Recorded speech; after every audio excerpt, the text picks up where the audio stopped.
Hello students. पिछले lectures में मैंने आपको बताया था कि ITR-1 कैसे प्रिपेयर करते हैं, कैसे उसको वैलिडेट करते हैं, कैसे उसको टैक्स कैलकुलेट करते हैं, एक्सएमएल फॉर्म के रूप में उसको कैसे सेव करते हैं। ये सब करने के बाद आपका अगला काम होता है उस एक्सएमएल फाइल जो आपने सेव की है ITR-1 के लिए, उसको इनकम टैक्स डिपार्टमेंट की साइट पर अपलोड करना होता है। उसके लिए आपको क्या करना होगा, सबसे पहले ई फाइलिंग साइट पर जाना होगा जिसका नाम दिया हुआ है portal income tax India e-filing.gov.in। इस साइट पर जब आप जाएंगे तो आपको ये एक ई फाइलिंग साइट जो दिख रही है, उसे एक पहले वाले स्टेप पर आप पहुंचेंगे। उसमें आपसे पूछेंगे, लॉगिन करने के लिए बोला जाएगा। जब आप उसको लॉगिन करेंगे तो एक नई विंडो खुलेगी। उसमें आपको अपना पेन नंबर भरना है। पेन नंबर के साथ आपने जो पासवर्ड सेट कर रखा है उसको भरना है। और जब आप उसको भरने के बाद कैप्चरिया भरेंगे और क्लिक करेंगे तो ये प्रेजेंट में जो साइट दिख रही है आपको, ये खुल जाएगी। यदि आप इनकम टैक्स साइट पर पहले से रजिस्टर्ड नहीं है तो लॉग ऑन करना होगा, पेन नंबर भरना होगा, उसमें जो जो इन्फॉर्मेशन आपसे पूछी गई है वो सब भर के आपसे OTP मांगा जाएगा। OTP कंफर्म करने के बाद आपको पासवर्ड सेट करने की बात कही जाएगी और उसके बाद लॉगिन करना होगा। तो लॉगिन जब आप करेंगे तो उस समय आपको ये इस तरह की एक साइट दिखेगी ई फाइलिंग साइट पर, जिसमें आपका dashboard, my account, E file, processing, बहुत सारे ऑप्शंस दिए हुए हैं। उसमें आपको क्योंकि अभी रिटर्न फाइल करना सीखना है तो आपको पेन नंबर ऑटोमेटिकली आ जाएगा। देन सेलेक्ट, आपको क्या करना है इस साइट पर, इनकम टैक्स रिटर्न से संबंधित बात करनी है। इनकम टैक्स रिटर्न, इसको आप सबमिट करेंगे।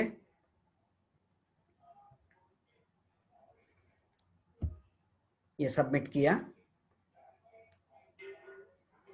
तो आपको पिछले जो रिटर्न्स हैं वो दिख जाएंगे कि आपने अभी तक कौन कौन से रिटर्न सबमिट किए हैं। उसके बाद वापस जाएंगे आप ई फाइल में, आपको क्या करना है, इनकम टैक्स रिटर्न फाइल करना है। इसको क्लिक करिए,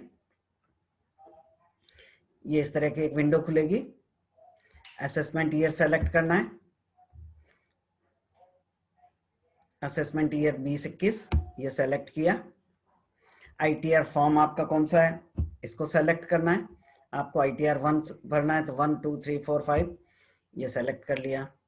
फाइलिंग टाइप, पहले भी मैंने शुरू में आपको कहा था फाइलिंग दो तरह से की जा सकती है। ये जब इसको सेलेक्ट करोगे तो ये दोनों ऑप्शन आएंगे, ओरिजिनल ऑब्लिक रिवाइज्ड रिटर्न। इसको आप सेलेक्ट करना है कि आप अपना ओरिजिनल भर रहे हैं या रिवाइज्ड रिटर्न भर रहे हैं। अब आइए सबमिशन मोड, किस तरह से आप इस फाइल को इनकम टैक्स डिपार्टमेंट को भेज रहे हो। सबमिशन मोड को क्लिक किया तो आपको दो ऑप्शन मिल रहे हैं, प्रिपेयर एंड सबमिट और ऑनलाइन। जो काम आपने एक्सएमएल फाइल बनाने के लिए किया था, डाउनलोड किया, उसके बाद उसको फिल किया, फिल करने के बाद उसको तैयार किया, सेव किया, दूसरा मोड है इसी साइट पर डायरेक्ट आप सारा सब कुछ काम प्रिपेयर कर सकते हैं और सबमिट कर सकते हैं। एक्सएमएल फाइल बनाने की आवश्यकता नहीं होती है। देखिए एक बार मैं इस विंडो को खोलता हूं, प्रिपेयर एंड सबमिट ऑनलाइन। ये ऑनलाइन जब सबमिट करने की बात करेंगे तो इसमें आपको बहुत सारी इंफॉर्मेशंस हैं। इन इंफॉर्मेशंस को ओके करने के बाद वापस उस पर आइए, income tax return.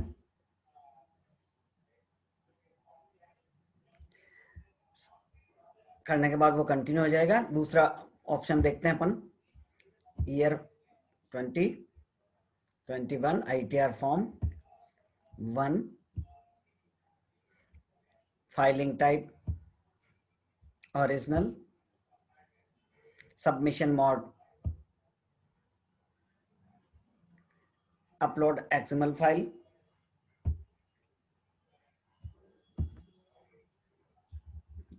Proper XML file के बाद ये आपने सबमिशन मोड ले लिया, अपलोड एक्सएमएल फाइल ये आपको करना है। उसके बाद select one of the below option to verify your income tax return. आप इस इनकम टैक्स रिटर्न को वेरीफाई कैसे करेंगे? इसके लिए आपके पास बहुत सारे ऑप्शंस हैं। आधार ओटीपी ले सकते हैं। जब आपकी फाइल अपलोड हो जाएगी तो वेरिफिकेशन के लिए आधार नंबर, आधार ओटीपी को आप अगर यस करते हैं तो आपको आधार से ओटीपी प्राप्त होगा। उस ओटीपी को आपको यहाँ भरना होगा और भरने के बाद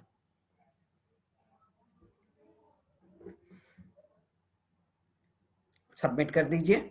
आपका फाइल किया हुआ मान लिया जाएगा। आपको और कोई कार्रवाई करने की आवश्यकता नहीं है। दूसरा ऑप्शन है already generated EVC through my account. Bank account के थ्रू ईवीसी जनरेट कर सकते हैं। तीसरा option I would like e verify letter. आप जो सबमिट कर रहे हैं उसको ई वेरीफाई बाद में करना चाहेंगे, अथवा आप अब उसको कोई वेरीफाई ई वेरीफाई नहीं करके जो एक्नॉलेजमेंट फॉर्म आएगा उस पर साइन करके एक निर्धारित जगह पर जो एड्रेस दिया हुआ होगा वहां आपको डाक से मैन्युअल भेजना होगा। तो जो भी ऑप्शन आपको उचित लगता है वो अपन सेलेक्ट कर सकते हैं। अभी मैं देखिए हम ई फाइलिंग का ऑप्शन नहीं लेके ऑफलाइन ऑप्शन ले रहा हूं, कंटिन्यू। इसमें आपको पूछा है please check all this things, तो ये सब चेक करने के लिए बोला है। I agree, continue. अब जब कंटिन्यू करोगे तो आपसे पूछा है चूज योर फाइल, इसको क्लिक करोगे। चूज योर फाइल क्लिक करने पर आपके पास ऑप्शन आएगा डेस्कटॉप। डेस्कटॉप में आपको अपनी फाइल चूज करनी जो हमने एक्सएमएल फाइल बनाई थी। ये मैं भरता हूं, देखिए ITR,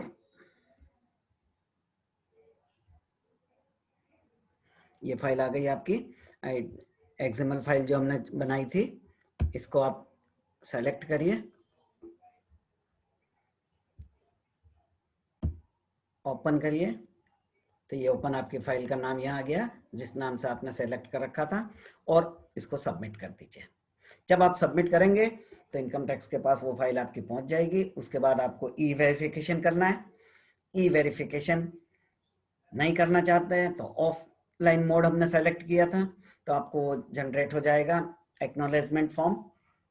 उसमें दिखाया होगा आपके जो जो आपने रिटर्न में भरा है वो सब इंफॉर्मेशंस उसमें आ जाएगी, इनकम आ जाएगी, टैक्स आ जाएगा, रिफंड आ जाएगा। वो सब चीज़ें आने के बाद आप उसको प्रिंट लेंगे। प्रिंट लेके उस पर साइन करेंगे निर्धारित जगह पर, और जो सीपीसी बैंगलोर का एक एड्रेस दिया हुआ होगा उस पर रजिस्टर्ड पोस्ट, स्पीड पोस्ट या साधारण डाक से आप भेज सकते हैं। भेजने के लिए एक निर्धारित टाइम दिया हुआ होता है, उतने दिनों के अंदर अंदर आपका वो एक्नॉलेजमेंट सीपीसी बैंगलोर पहुंच जाना चाहिए। अगर आप ऑनलाइन वेरिफिकेशन को क्लिक करते तो आधार ओटीपी आ जाता। आधार ओटीपी आप जब सबमिट करते हैं वेरीफाई होता है, और वेरीफाई होने के बाद सबमिट जब होता है तो वो मान लिया जाता है कि आपने वेरीफाई कर लिया है। अब आगे आपको और भी कोई कुछ कार्रवाई करने की आवश्यकता नहीं है। जब हम यहाँ सबमिट दबाएंगे तो वो सब प्रोसेस पूरा करना होगा। अभी मैं क्योंकि इस फाइल को काल्पनिक फाइल है, इसको हमें सबमिट नहीं करना है, इसलिए इसको मैं कैंसिल कर रहा हूँ। ये कैंसिल करने पर ये सारा प्रोसेस कैंसिल हो जाएगा। ये देखिए ये कैंसिल किया वापस, जो हमने सेलेक्ट किया था ये भी हमको वापस कैंसिल करके लॉग आउट करना है। ये जब हम लॉग आउट करेंगे तो आपकी ये फाइल इनकम टैक्स इंडिया की ये आ जाएगी। जब आपको वापस से करोगे तो इसको लॉगिन जब हम करेंगे वापस तो ये फाइल आपकी ये साइट वापस आपकी खुल जाएगी। इस तरह से ये आपका एक ई फाइलिंग का प्रोसेस पूरा होता है। आप प्रैक्टिस कर लीजिए। एग्जामिनेशन में आपको अपलोड करने के लिए नहीं बोला जाएगा, क्योंकि वो काल्पनिक उदाहरण होगा,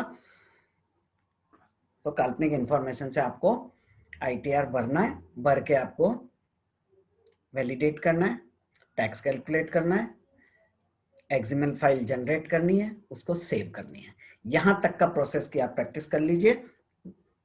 ये आगे की बात मैंने आपको केवल नॉलेज के लिए बताई थी, इसको आपको ध्यान में रखना है। अब इसी तरह से ये फाइलिंग एक्सएमएल जनरेशन का प्रोसेस वगैरह आईटीआर 1 2 3 4 5 जो भी है उन सब में लगभग समान ही है, इसलिए आपको अलग से कुछ जानकारी की आवश्यकता नहीं है। मेन चीज आपको मैं बता दूं, इसकी प्रैक्टिस आपको करना आवश्यक है। जब आप प्रैक्टिस पहले डाउनलोड कर लीजिए, उस पर प्रैक्टिस करिए, अलग अलग नाम से अलग अलग क्वेश्चन बनाइए, उसको भरिए और सबमिट करिए। निश्चित रूप से ये सारे प्रोसेस के लिए आपको 25 नंबर का मार्क्स आराम से मिल जाएंगे। Thank you.